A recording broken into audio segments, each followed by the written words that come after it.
Captain Nathan Brooks stood at the observation window of the diplomatic shuttle, watching Kepler Station grow larger as they approached. The massive space station was a marvel of engineering, with rings of habitation modules connected by gleaming corridors that spiraled outward, like the arms of a galaxy. He could see hundreds of ships docked around it, each one representing a different species and a different culture.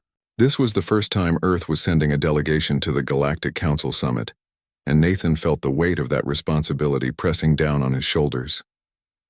Next to him stood Ambassador Patricia Wells, a woman in her 50s with sharp eyes and an even sharper mind. She had studied every species in the galaxy, read every diplomatic treaty Earth had access to, and prepared for this moment for 3 years. She wore a simple blue suit, nothing too formal or threatening, just elegant enough to show respect. Patricia had insisted on this approach. She believed that appearing too military or too advanced would put the other species on edge. Humanity needed to seem harmless, at least for now. Behind them sat Lieutenant Derek Coleman, a man with short dark hair and an expression that rarely changed. Derek was officially listed as a communications officer, but his real job was something else entirely. He was an analyst, someone who could look at a room full of aliens and understand their power structures, their weaknesses, and their secrets. Nathan had picked him personally because Derek had a gift for seeing patterns that others missed. Derek was already taking notes on his tablet, recording everything he observed about the station's design and security systems. The shuttle touched down with a soft hiss of hydraulics, and the 3 humans stepped out into the landing bay. They were immediately greeted by a tall figure made of crystalline material that seemed to shift and refract light in impossible ways. This was Zexthar, a member of the Zilthar species, one of the most respected negotiators in the known galaxy. The Zilthar had never lost a negotiation in their entire history.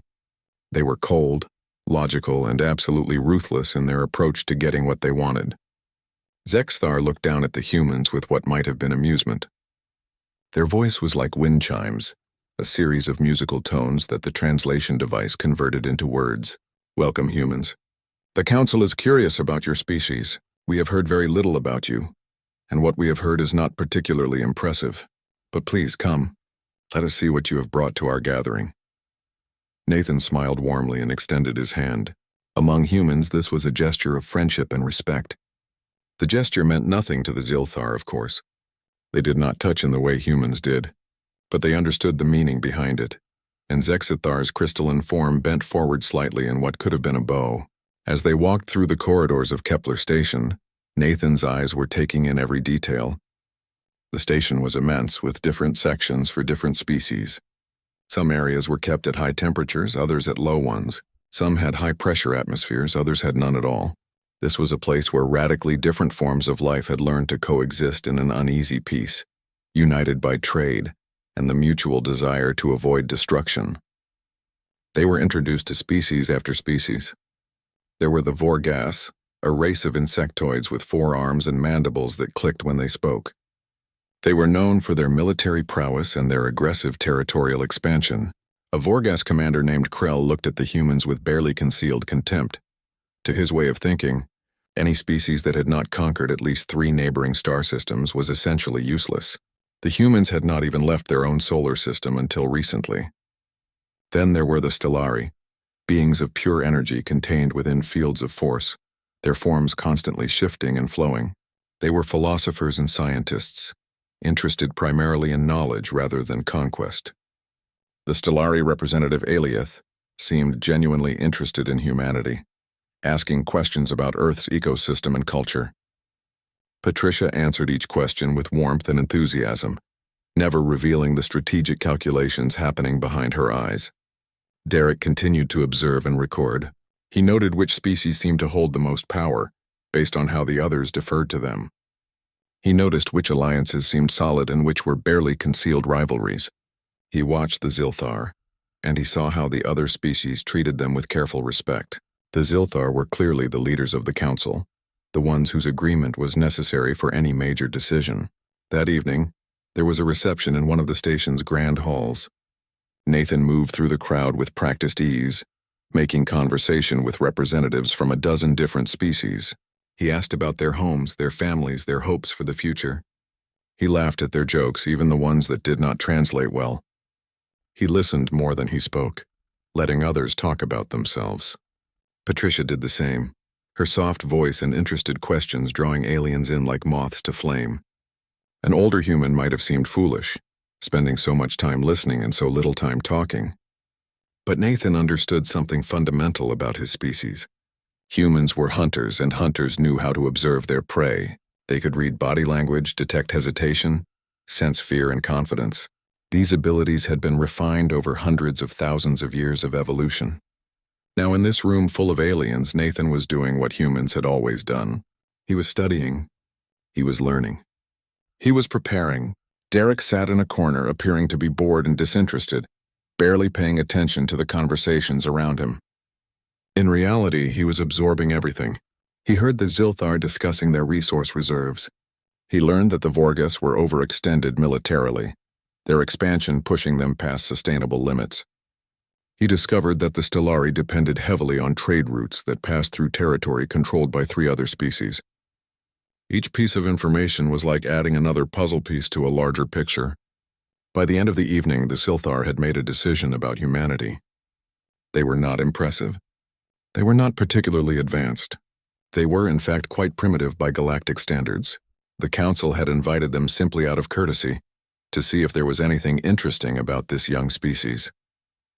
The answer, it seemed, was no. But the Zilthar did not understand what they were looking at. They did not recognize the danger standing in front of them, smiling and asking polite questions. They did not see that humanity represented something the galaxy had never encountered before. The humans were not looking to conquer. They were not looking to compete in military might or technological advancement. Nathan, Patricia, and Derek were doing something far more sophisticated. They were hunting for information, for understanding, for the hidden levers that moved the galaxy, and like all apex predators, they were patient. They could wait. They had learned over millennia that the best hunt was often the slowest one. The formal negotiations began on the 3rd day of the summit. Nathan Brooks sat at a large conference table made of a material that looked like hardened light. On one side of the table sat the representatives of the established galactic powers. On the other side sat humanity, with Nathan in the middle, Patricia to his left, and Derek taking notes to his right. The Zilthar called the meeting to order, and immediately, the Vorgas commander Krell began laying out their demands. Krell was a massive creature. His forearms folded across his chest in a display of aggressive confidence.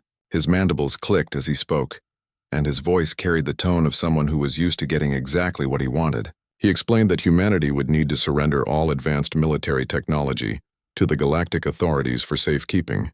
In exchange, Earth would receive protection and trade agreements that would give them access to basic technologies that the more primitive species used. Patricia listened carefully, nodding along as Krell outlined the terms. Nathan could see the calculation happening behind her eyes. She was not going to refuse outright. That would have been too obvious. Instead, she would agree, but with subtle modifications that seemed minor but would ultimately benefit Earth in ways the Vorgas did not understand. "That sounds very reasonable," Patricia said, her voice warm and appreciative. "We appreciate the Council's willingness to help humanity find its place in this great galactic community. However, I do have one small request." Krell leaned back in his chair, clearly surprised that the humans were not putting up more of a fight. "Go ahead," he said, his voice carrying a tone of amusement. "What is your request?" "We would like the right to maintain our own communication arrays," Patricia explained. "For reporting back to Earth, you understand. We want to keep our people informed about what is happening here. It is important for morale. We would also like access to the station's stellar cartography database, so that we can learn about the galaxy and plan our eventual trade routes. And finally, we would like to be included in the shipping registry, so that our vessels can move freely through the approved lanes without suspicion." To the Vorgas and the other species at the table, these requests seemed harmless. They were practical, and showed that humanity was willing to cooperate. No one understood what Patricia was actually asking for. She was requesting the exact tools that would allow Earth to communicate with its people, to understand the layout of the galaxy, and to move through it without drawing attention. Derek was writing furiously on his tablet. He had already begun to see the pattern. Patricia was not just accepting the Vorgas demands. She was shaping them. subtly changing the terms so that each concession Earth made would ultimately give them something they needed. It was genius in its simplicity. The aliens thought they were winning, when in fact they were playing exactly into human hands. The Zilthar, ever the master negotiators themselves, were watching Patricia carefully. Zexthar's crystalline form seemed to shift slightly as he processed what had just happened, but even Zexithar did not fully understand. The Zilthar negotiated by finding leverage and applying pressure. They did not understand negotiation as a process of slowly reshaping the entire structure of a deal until it meant something completely different. Over the next few days, the negotiations continued. The Stellari brought forward demands that Earth sign agreements guaranteeing certain resources would be available for scientific research. Patricia agreed immediately, but asked if perhaps the humans could participate in the research projects. The Stellari, thrilled to have new minds to work with, agreed without hesitation. Now humans would have access to the cutting edge of galactic science, learning everything the Stellari knew, while giving up almost nothing in return. The Zilthar demanded trade agreements that would give them first access to any unique resources Earth might possess. Patricia accepted this, but then proposed a complex trading system that would create dependencies among all the species present. If the Zilthar wanted resources from Earth, they would need to trade with the Stellari for certain components. If the Stellari wanted those components, they would need to trade with the Vorgas, and if the Vorgas wanted what the Stellari offered, they would need to work with Earth. Patricia explained this complex system in simple terms, making it sound like it was designed to help everyone benefit equally. In reality, she was creating a web of interdependence that would make it nearly impossible for any single species to act against humanity without destabilizing their own economy. Nathan, meanwhile, was working on a different level. He had started having private conversations with the representatives of each species. With Krell and the Vorgas, he expressed concern about their military expansion. He mentioned almost casually that other species were becoming nervous about their aggressive posturing. He suggested that perhaps a strategic pause might make the other species feel more comfortable and more willing to trade. With the Stellari, Nathan engaged in deep philosophical conversations about the nature of civilization and culture. He asked questions that seemed innocent but planted seeds of doubt about certain alliances.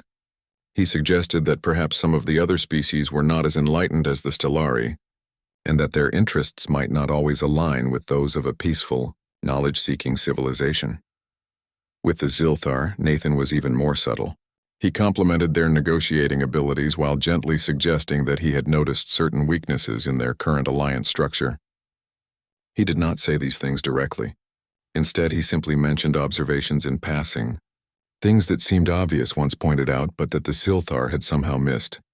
Derek was tracking every trade agreement, every concession, every subtle shift in the power balance. He was creating maps of influence and dependency. He was noting which species needed what, and how those needs could be used to guide behavior. By the middle of the second week, Derek had created a complete model of the galactic economy and the hidden leverage points that could be used to influence it. The breakthrough came during a particularly contentious negotiation over military technology. Several species were arguing about who should control certain advanced weapon systems. The discussion was getting heated, and it looked like the council might fracture over the issue. Patricia stood up and proposed a solution. Why, she asked, did any single species need to control these weapons? What if they were jointly managed by a committee that included representatives from all species? The species at the table were shocked by this suggestion. Joint control meant that no single power could use the weapons to dominate the others. It was a proposal that actually worked to the benefit of the weaker species. But Patricia, in making this suggestion, had also positioned humanity as the natural mediator and coordinator of this committee. Earth would be the hub around which the spokes of the galactic power structure would rotate. By the end of the second week, the negotiations had fundamentally changed.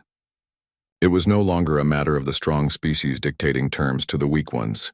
Instead, it had become a complex system where every species had some advantage and some vulnerability. And at the center of the system was humanity, positioned perfectly to understand every relationship and every pressure point.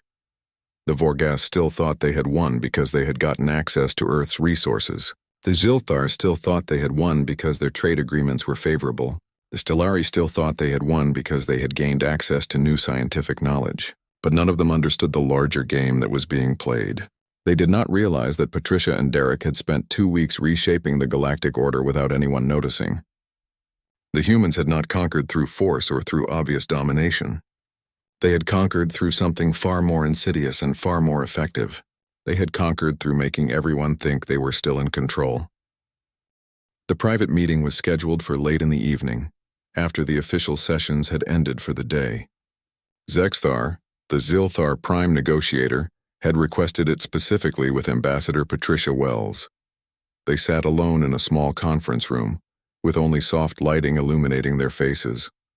Zexthar had ruled the galactic negotiations for centuries, and something about this meeting was making their crystalline form vibrate with an unusual frequency. Patricia sat calmly across from Zexthar, her hands folded on the table in front of her. She had been waiting for this moment. She had known it would come. The Zilthar were too intelligent, too experienced in the art of negotiation, not to eventually notice something unusual about what had happened in the past 2 weeks. Zexathar's voice was like wind chimes again, but this time the tones were sharper, more urgent. Ambassador Wells, I have been reviewing the agreements we have made with your species. I have been looking at them from every angle, analyzing their structure and their implications. I have been trying to understand why I agreed to terms that seem, upon closer examination, to give humanity a disproportionate amount of influence over galactic commerce and diplomacy. Patricia did not respond immediately. She simply waited, letting the silence hang between them like a blade suspended in air. I have come to a conclusion, Zexthar continued, and now there was a tone in their voice that had not been there before. It was not quite fear, but something close to it. I have come to realize that over the past 2 weeks, your species has been playing a game that I did not understand I was playing. You have not been negotiating with us. You have been negotiating through us, using each species against the others while making it seem as though you were being cooperative and helpful. Patricia smiled slightly. There was no point in denying it now. Yes, she said simply. That is exactly what we have been doing. Zexthar's crystalline form seemed to fracture slightly, as if the revelation had caused them actual physical pain. How? The Zilthar asked. How did you do this? My species has negotiated with hundreds of other civilizations. We have never been outmaneuvered in this way. We are the masters of diplomacy and trade. And yet, you have somehow turned the entire structure of galactic commerce into something that benefits humanity, while making every other species think they have won. Patricia leaned forward slightly. You know about human history, she said. You know that we are a young species. What you may not understand is what made us successful on our own world. We are predators, Zexthar. Not the kind that hunt with teeth and claws, though we have those too. We are predators who hunt through intelligence, through understanding, through the ability to read behavior and predict what others will do. She paused, letting her words sink in. We spent hundreds of thousands of years hunting other animals. We learned to read their movements, to understand their motivations, to predict their behavior. We learned to work together as a group to accomplish goals that no individual could accomplish alone. These abilities did not disappear when we became civilized. They simply evolved into different forms. Now we use them to understand markets instead of prey. We use them to predict political movements instead of animal migrations. But the fundamental skill remains the same. Zexthar was silent for a long time. Their crystalline structure had stopped its frantic vibration. Now they seemed almost frozen, as if they were processing something too large and too terrible to fully comprehend. You are telling me that your species is fundamentally different from all the others in the galaxy, that you possess predatory instincts that have been refined by millions of years of evolution. Not millions, Patricia said, hundreds of thousands.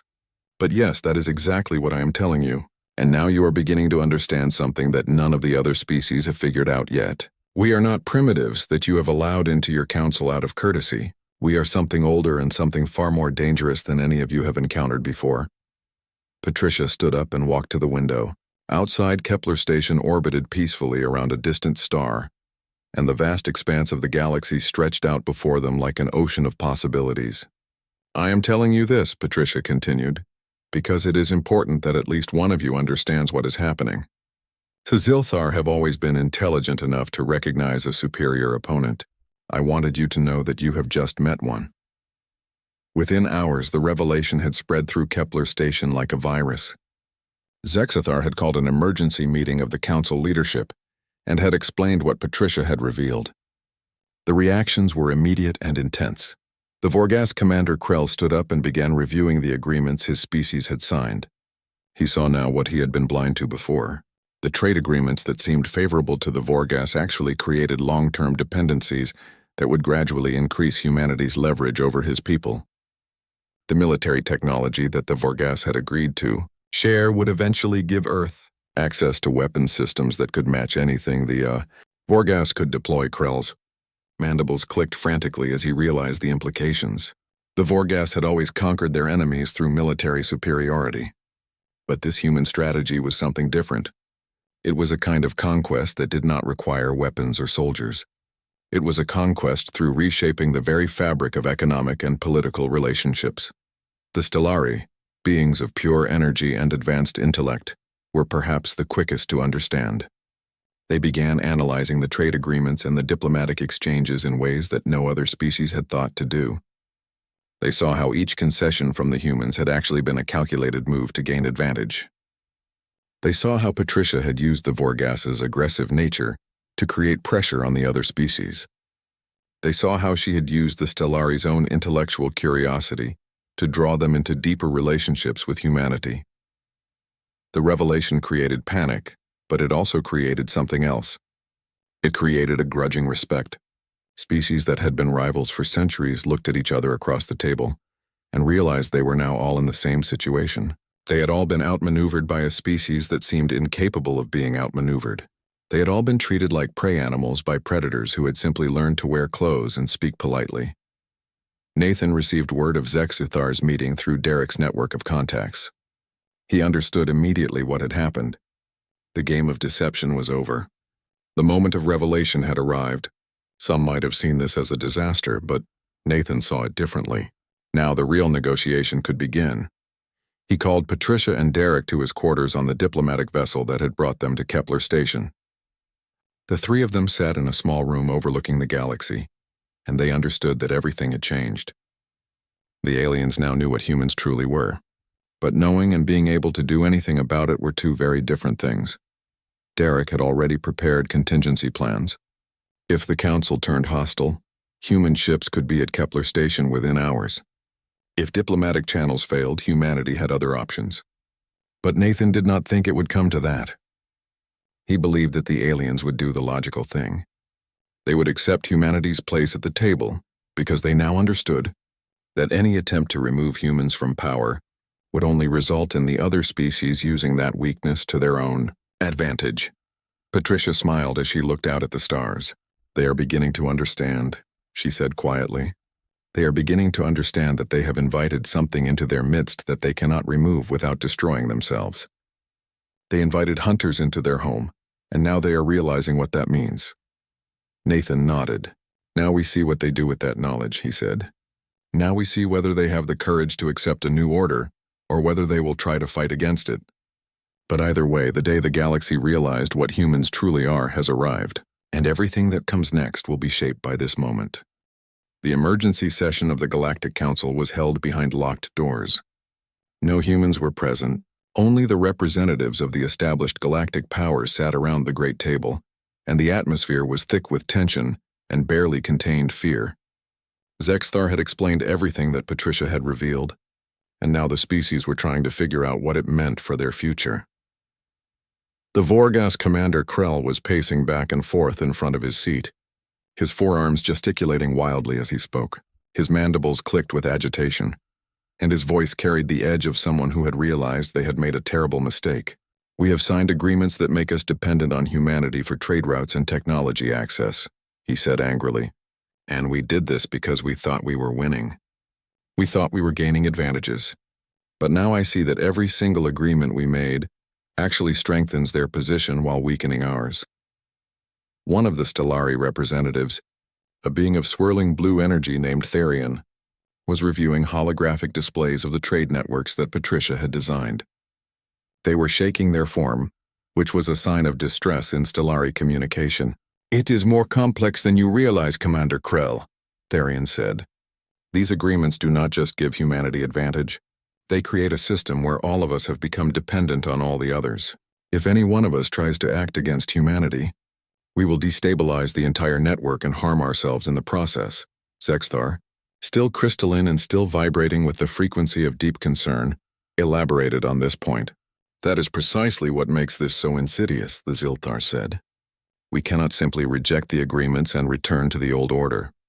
To do so would require coordinated action from every species here. And coordinated action is exactly what humanity has made impossible. Each of us now has incentives to maintain the current system, even though we all understand that the system benefits humanity more than it benefits us.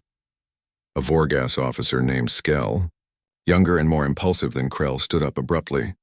Then we simply take action against them, he declared. We use our military force to remove the human delegation from the council. We can do it easily. They only have 3 people here and their military forces are light years away. We can eliminate them before they can do anything to stop us. The response from the other species was immediate and negative. That would be a mistake, Therian said calmly. Removing the humans will not change the agreements they have already had us sign. The trade networks will remain in place. The dependencies will remain in place. And once the other species learn that you have killed human diplomats, they will wonder if you might do the same to them. You would destabilize the council far more thoroughly than the humans ever could. Another species spoke up, a being of stone and crystal called Gromat, who represented a civilization that relied heavily on trade for their survival. More importantly, Gromat said, their voice like grinding rocks, if we destroy humanity now, we will never understand how they did what they did. We will never learn how a species that has been part of our galactic community for only a few weeks managed to outmaneuver civilizations that have been negotiating and trading for thousands of years. Krell sat back down heavily, his aggressive posture deflating. He was a warrior, trained to solve problems through force and intimidation, but he was also intelligent enough to recognize that force was not the right tool for this particular problem. So what do we do? He asked, his voice carrying a note of genuine desperation. How do we address this situation? The Zilthar began to explain what they believed was happening. Over the past few weeks, humanity had not acted out of malice or a desire to conquer. Instead, they had simply done what came naturally to them. They had observed the galactic power structure and found the leverage points. They had seen the dependencies and the vulnerabilities, and they had positioned themselves to take advantage of these weaknesses. Zexthar described how humans had evolved as hunters on their home world. Every move Patricia had made in the negotiations was an echo of these ancient instincts, refined and adapted for a modern diplomatic context. Humans did not conquer through raw power or advanced technology. They conquered through understanding and prediction. They hunted not with weapons but with intelligence and patience. They are not our enemies, Zexthar explained, and this statement caused shock to ripple through the assembly, at least not in the traditional sense. They are not trying to destroy us or dominate us through military force. They are simply doing what any apex predator does when it finds itself in a new environment. They are learning the rules of the game, and they are finding the ways to win within those rules. One of the Stellari asked a question that had been bothering many in the room. Are we then to understand that humanity will continue to expand their influence? That they will continue to manipulate us and position themselves above us in the hierarchy? Zexthar's response was thoughtful and measured. Possibly, but perhaps not in the way you are imagining. The humans we have met so far, particularly Patricia and Derek, have shown no desire for needless cruelty or unnecessary dominance.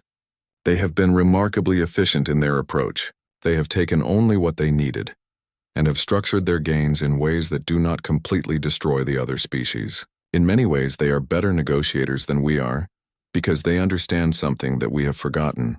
They understand that it is better to have partners than to have subjects. A younger Zilthar representative named Kristex spoke up. Then what you are saying is that we should accept this new order?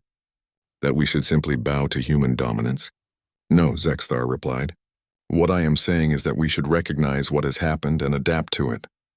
We should seek to understand these creatures better. And perhaps in time, we can find ways to work with them that are mutually beneficial. In another part of Kepler Station, a Vorgas security team confronted Captain Nathan Brooks in one of the station's corridors. The confrontation was not violent, but it carried the implicit threat of violence. The lead security officer, a tall insectoid named Vexel, demanded answers. How did you do this? Vexel asked, his mandibles clicking with agitation. How did a species that has been part of the galactic community for only weeks manage to position itself as a power to be reckoned with? How did you outmaneuver the Zilthar? How did you turn the Stellari into your allies? Nathan did not try to deny anything. He simply told the truth, and the truth was far more disturbing to the Vorgas than any lie could have been. We are predators, Nathan said simply. Not in the way your species understands predation, with brute force and aggressive expansion. We are predators in a different sense. We hunt through understanding. We survive through reading the behavior of others and anticipating what they will do. These abilities have been part of human nature for a very long time. They predate our civilization by hundreds of thousands of years. They are as fundamental to us as breathing. Vexel seemed to process this information slowly. You are saying that this is not something you learned. This is something you are. Exactly, Nathan confirmed. This is something we are. We cannot turn it off. We cannot pretend to be something we are not. We can only be what we have always been. And now you are seeing what that truly means. The security officer was silent for a long moment.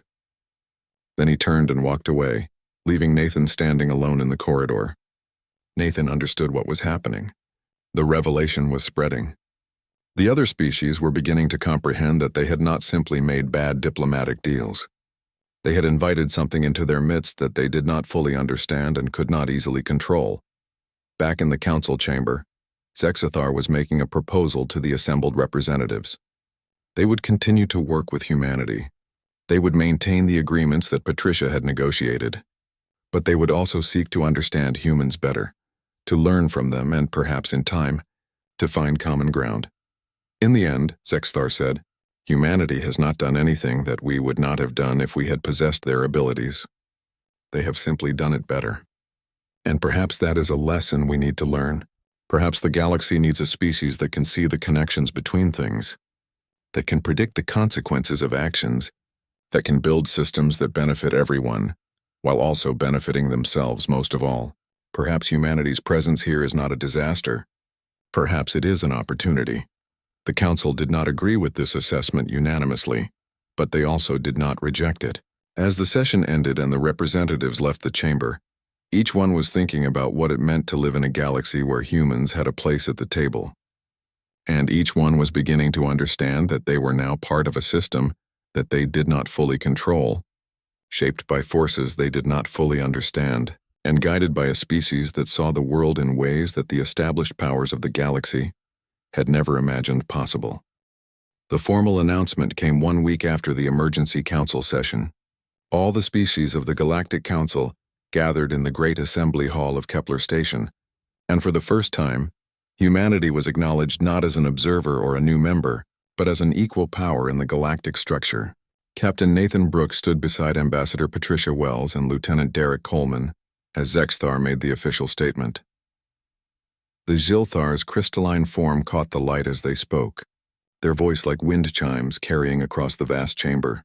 They explained that after careful deliberation and review of all diplomatic exchanges, the Council had decided to offer humanity full and equal membership in the galactic governance structure. This was not a gesture of charity or goodwill. It was a recognition of reality. Humanity had proven itself to be a civilization worthy of standing among the great powers of the galaxy. The Vorgas commander Krell stood and gave what might have been considered a salute among his people. It was a sign of respect from a warrior culture, and it signified that the Vorgas accepted humanity's place in the new order. This action sent shockwaves through the assembly. The aggressive, expansionist Vorgas were acknowledging humans as equals. If Krell could accept this, then all the other species could as well. What came next surprised many observers. Species that had been rivals for centuries suddenly began requesting human advisors and consultants. The first to do so was the Vorgas. Krell approached Nathan after the formal session and made an unexpected proposal. "We would like to hire human consultants," Krell said, his mandibles clicking in what might have been an expression of humility. "We have expanded our territory rapidly, and we have created tensions with our neighboring species. We would like humans to help us understand how to manage these tensions and perhaps create more stable relationships with our rivals." Nathan was careful not to smile, though he understood the significance of what was happening. The Vorgas were admitting that their way of conquering and dominating was not the most effective method. They were asking for help from a species that understood negotiation and strategy in ways that the Vorgas did not. The Stellari made a similar request. Therion, the representative of the pure energy beings, approached Patricia and asked if humans would be willing to participate in a collaborative research project. The Stellari, they explained, had focused so heavily on pure science that they had sometimes overlooked the practical applications of their discoveries. They believed that human perspective might help them find ways to apply their knowledge in ways that benefited the broader galactic community. Patricia accepted the offer immediately, and she suggested that Derek take a leading role in the project.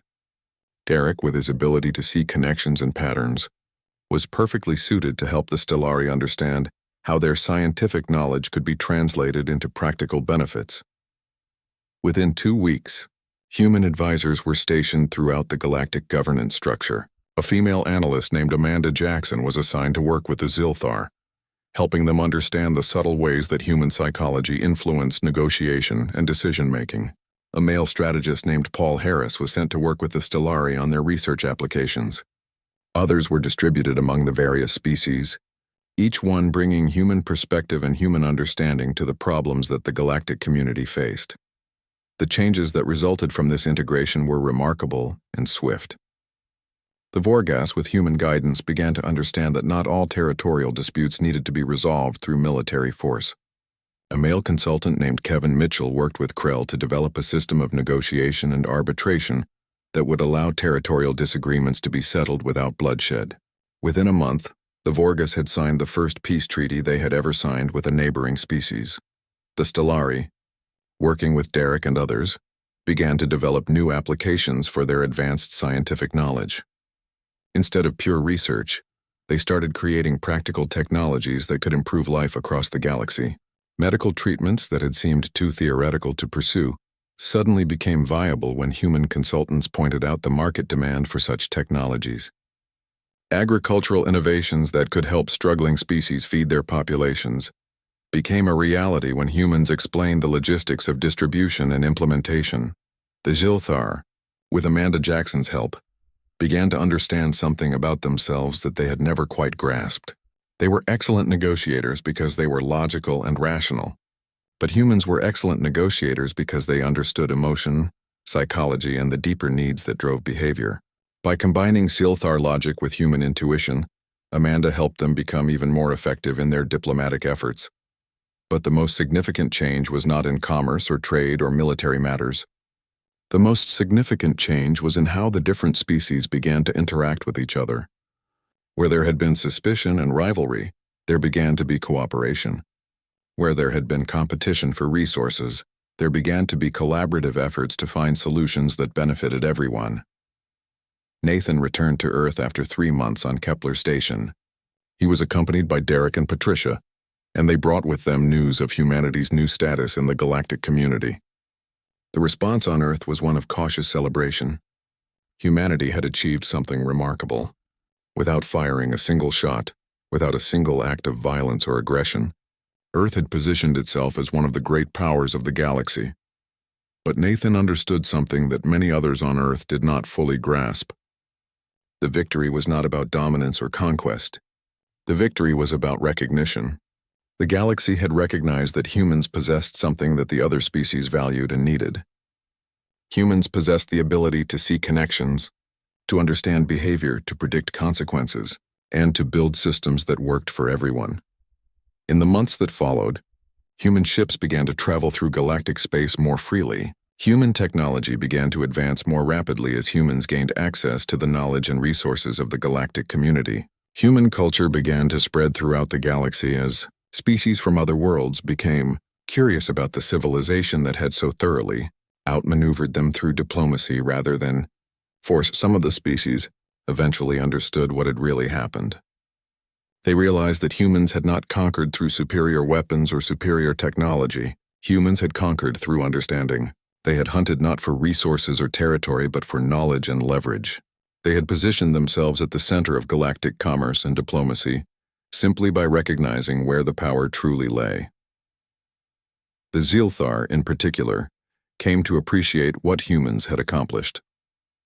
Zexthar spent considerable time with Patricia, discussing the nature of negotiation and the nature of predation. Eventually, the Zilthar negotiator asked a question that had been troubling them for months. "Are you planning to eventually dominate us completely?" Zexthar asked.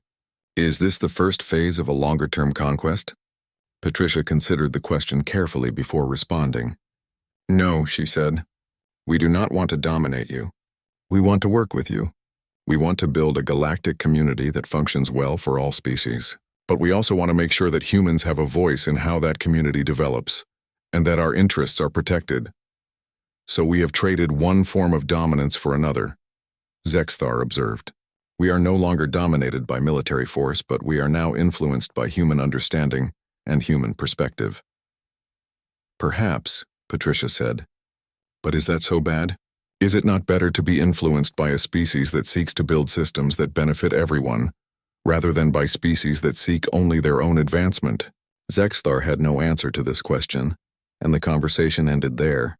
But in the silence between them, both understood the truth.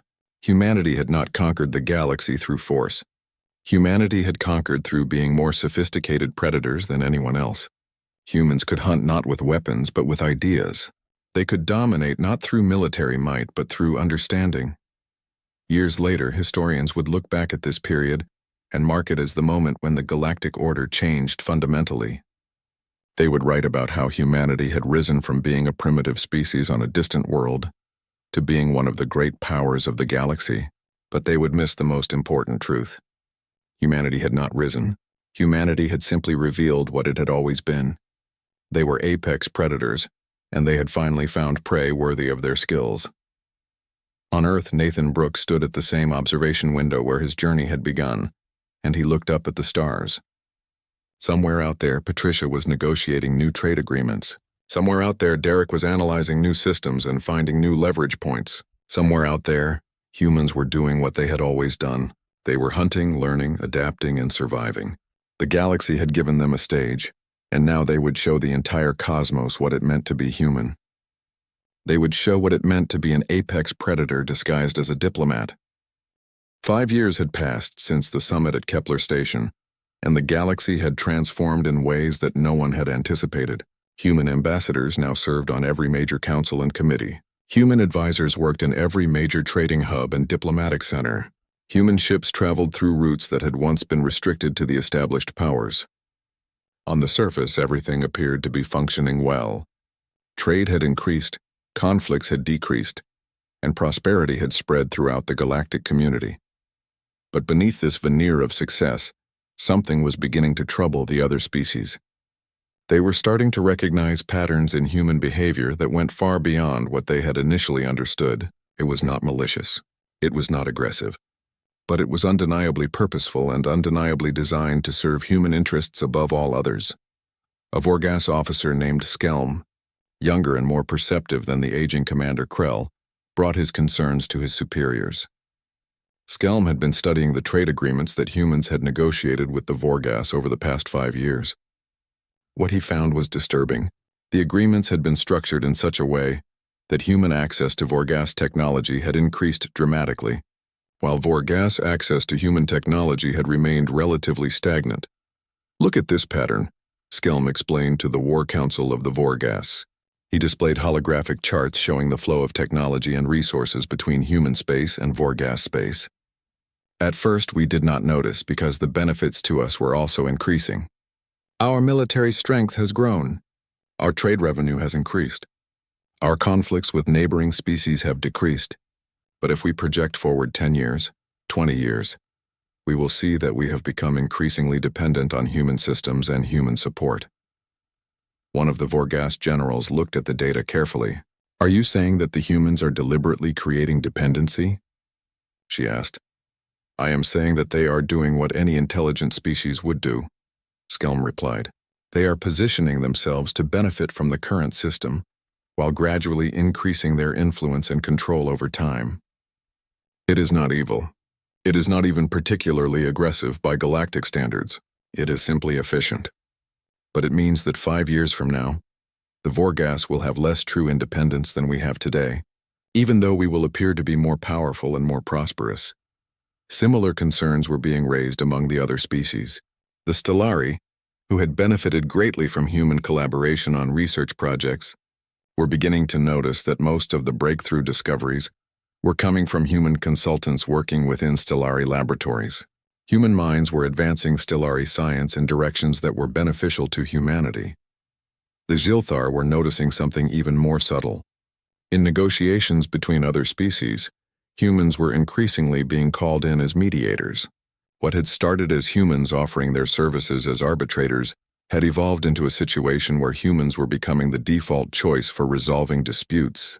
This meant that human interests were being factored into every major galactic decision. Therion, the Stellari representative who had first recognized the pattern in human behavior, called for a private meeting with Zexthar. The two ancient negotiators, representatives of civilizations that had dominated galactic affairs for millennia, sat together in a secure chamber, and they discussed something that neither of them was comfortable acknowledging. The humans are doing exactly what they said they would do, Therion said. They are not lying. They are not violating agreements. They are simply being what they are. But in the process, they are gradually reshaping the galactic order to benefit themselves. Zexthar's crystalline form vibrated with a frequency that indicated deep thought. Yes, I have come to the same conclusion. But I also believe that the humans are not doing this out of malice. They are doing it because it is the nature of their species to seek advantage and to build systems that serve their interests. They cannot help what they are any more than the Vorgas can help their aggressive nature, or you Stellari can help your philosophical bent. So what do we do? Therion asked. Do we attempt to limit their influence? Do we try to restrict their access to the galactic systems that they have come to control? I do not think that would be wise, Zexthar replied.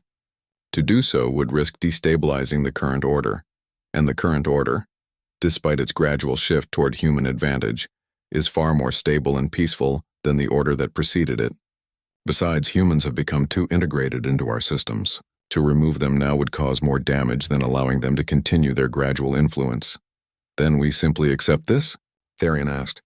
We accept that humanity will eventually become the dominant species in the galaxy.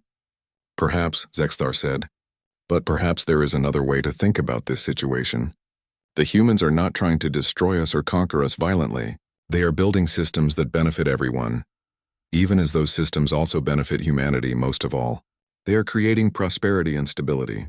Yes, they are also creating dependency, but it is a dependency on systems and relationships rather than a dependency born of conquest or coercion. Meanwhile, on Earth, Nathan Brooks was receiving reports from human advisors stationed throughout the galaxy. They told him of the concerns being raised by other species, of the patterns being recognized, of the slow realization that humanity was indeed reshaping the galactic order. Nathan was not surprised. He had known all along that this would happen eventually. He called a meeting with Patricia Wells and Derek Coleman in a private room on Earth, away from any alien surveillance or monitoring. The three of them had come a long way since their first diplomatic mission, and now they faced a new challenge. How long could humanity maintain its influence without facing organized resistance from the other species? They are beginning to understand what we are doing, Derek said without preamble. The more perceptive ones anyway, and they are starting to ask themselves whether they should try to do something about it. Will they? Nathan asked. Patricia leaned back in her chair and considered the question. No, she said finally. I do not believe they will, because to act against us collectively would require the kind of unified action that we have made impossible through our careful restructuring of galactic relationships. The Vorgas have their own territorial concerns. The Stellari are too focused on their research to want to disrupt the collaborative efforts that humans have made possible. The Zilthar are too intelligent to start a conflict that would likely leave everyone worse off. Besides, Derek added, we have actually made things better for most of them. Yes, we are gaining the most from the current system, but the other species are also prospering. Trade has increased. Conflicts have decreased. Scientific advancement has accelerated. From their perspective, even though they may suspect that humans are benefiting more than they are, they cannot deny that their own situations have improved. Nathan nodded slowly. So we have created a system that is so beneficial to everyone that they cannot afford to reject it, even as they recognize that it serves human interests most of all. Exactly, Patricia said. That is the nature of true dominance in the modern galaxy. It is not about conquest or force. It is about creating systems that everyone becomes dependent on, even as those systems primarily serve the interests of the species that designed them. A week later, Nathan received a formal communication from Zexthar. The Zilthar wanted to meet with him privately to discuss the current state of galactic affairs. Nathan agreed, and the two of them met on a neutral station, away from the eyes and ears of other observers. Zexthar was direct and honest, as was typical for the Zilthar. "I know what you are doing," Zexthar said. "I know that you are gradually building a system where humanity will eventually dominate galactic affairs through economic and political leverage rather than through military force. I know that this was perhaps your plan all along." Nathan did not deny it. There was no point in lying to someone like Zexthar. "We are doing what any intelligent species would do," Nathan said. "We are building a future where humanity thrives and prospers. But we are also building a future where you and your species continue to prosper as well. The two goals are not mutually exclusive." "No, they are not," Zexthar agreed. "And that is what makes your approach so effective and so difficult to resist. You are not asking us to sacrifice. You are asking us to cooperate in a system that makes us all richer, even if it makes you richest of all." "Is that so wrong?" Nathan asked. Zexthar was silent for a long moment. "No," the Zilthar finally said. "It is not wrong. It is simply the nature of the galaxy. The strong prosper and the weak survive by attaching themselves to the strong. Humanity has simply found a more sophisticated way to be strong. Rather than conquering through weapons, you are conquering through understanding and cooperation." As Nathan returned to Earth after this meeting, he reflected on what had transpired over the past 5 years. Humanity had not just gained a place at the galactic table. Humanity had begun to reshape that table entirely, making it serve human interests while making it appear to serve the interests of everyone. It was a perfect example of human predatory intelligence adapted for a galactic age. The other species would never completely trust humanity.